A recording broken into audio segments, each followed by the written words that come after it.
Coucou, nous sommes enfin en janvier 2025 et c'est donc l'heure de faire le bilan du mois de décembre 2024.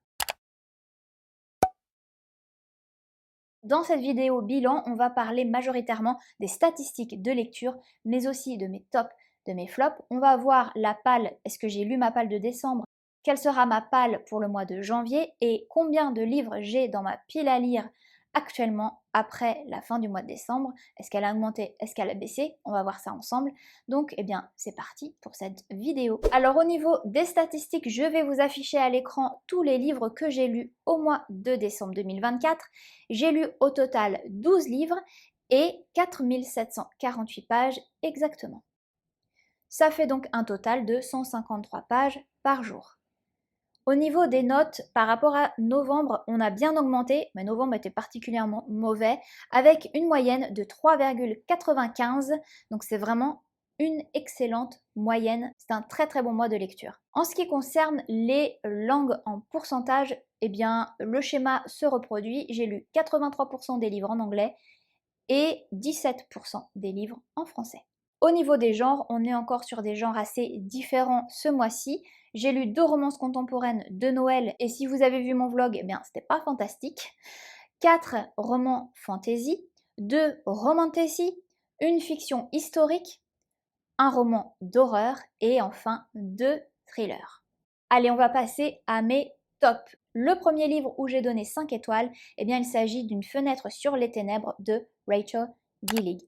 Pourquoi? Parce que j'ai été totalement envoûtée par l'atmosphère, l'ambiance de ce livre est très particulière et très sombre, un peu côté dark fantasy, j'ai vraiment adoré. J'ai adoré également le système de magie, j'ai adoré toutes les légendes qui concernent ce royaume, une excellente lecture qui m'a vraiment fait m'évader dans un autre monde et dans un système que j'ai trouvé extrêmement intelligent et bien construit. C'est très très dense, il y a plein de choses qui se passent. Ce que j'ai beaucoup aimé, c'est que certes, il y a une romance. Alors, je ne décrirai pas ce roman comme une romantasy, moi plus comme une fantasy, parce que vraiment le world building est tellement riche, le système de magie est tellement bien pensé, il y a toutes ces légendes, comme je vous ai dit, que pour moi, la romance vient vraiment au second plan, même si elle a vraiment son importance dans le livre, mais elle est quand même au second plan, et je trouve que le côté fantasy a beaucoup plus de richesse en fait dans ce livre et c'est ce qui m'a beaucoup plu. J'ai vraiment vraiment adoré. Également la plume de l'autrice, hein, c'était très très bien écrit. Donc un 5 étoiles pour cette lecture. Mon deuxième 5 étoiles de ce mois, et oui, j'ai eu 2 5 étoiles ce mois-ci, et en plus les 2 lectures consécutives, ça n'arrive jamais, hein, qu'on soit bien d'accord. Il s'agit d'une nouvelle très très courte de Claire Keegan qui s'appelle Ce genre de petites choses. C'est un livre qui a été conseillé par Jack Edwards de sa chaîne Jack Edwards et en effet j'ai été totalement subjuguée par cette lecture. Claire Keegan décrit le quotidien d'un homme totalement ordinaire en 1985 en Irlande en hiver. La vie y est extrêmement rude et lui, suite à un événement, une rencontre très particulière, on va suivre en fait son dilemme moral et il va y avoir des réflexions super intéressantes, mais c'est très simple. C'est-à-dire qu'il n'y a pas une intrigue incroyable, il n'y a pas des choses incroyables. Et en fait, ça me fait penser un petit peu à la construction d'Amélie Poulain. Vous voyez, ce genre de petites choses. C'est les petites choses qu'on va faire du quotidien, mais qui vont changer la vie des autres. Vraiment, ça me fait penser un petit peu à Amélie Poulain dans ce sens-là. Très très simple, quelque chose de très très ordinaire. Ce livre évoque les blanchisseries Magdalene d'Irlande. Voilà, dans les notes de l'autrice, elle explique un petit peu plus le sujet en fait subtil du livre et ça m'a vraiment bouleversée. Pour moi, c'est un 5 étoiles. Et enfin, je vais vous parler du deuxième roman de Lee Bardugo de la série À l'externe, Jusqu'en enfer, puisque oui, j'ai lu ce livre après la 9e maison, parce que c'était impossible pour moi après la 9e maison, qui était une lecture tellement géniale, de ne pas lire Jusqu'en enfer. Et j'ai adoré la suite. Vraiment, c'était encore une fois extrêmement bien écrit, encore une fois extrêmement bien construit, très intelligent. Beaucoup plus facile à suivre d'ailleurs que le premier roman. Et franchement, c'est très difficile de ne pas avoir la suite. C'est une trilogie. J'attends la suite avec impatience, on n'a toujours pas de date de sortie, je crois qu'elle n'a même pas commencé à l'écrire en fait, Lee Bardugo. Donc Voilà, j'attends avec impatience la suite, mais c'était vraiment une excellente lecture également. Bon allez, on va parler des flops parce que ce mois-ci, j'ai un abandon. Et malheureusement, c'est Spinning Silver, la fileuse d'argent de Naomi Novik qui ne m'aura pas convaincue. J'ai abandonné ce livre à 50% malheureusement parce que j'y ai trouvé de très bonnes qualités dans ce livre vraiment. Déjà, je trouvais que l'atmosphère, l'ambiance, l'écriture de l'autrice, on a vraiment été plongé dans un complètement autre atmosphère, vraiment type conte. On sent que ça a vraiment une patte particulière. Par contre, pour moi, il y avait un vrai problème de rythme. Ensuite, je ne me suis pas vraiment attachée au personnage parce qu'il y avait beaucoup de points de vue. Et je sais pas, ça n'a pas fonctionné du tout avec moi. En fait, je me suis pas vraiment intéressée à cette histoire.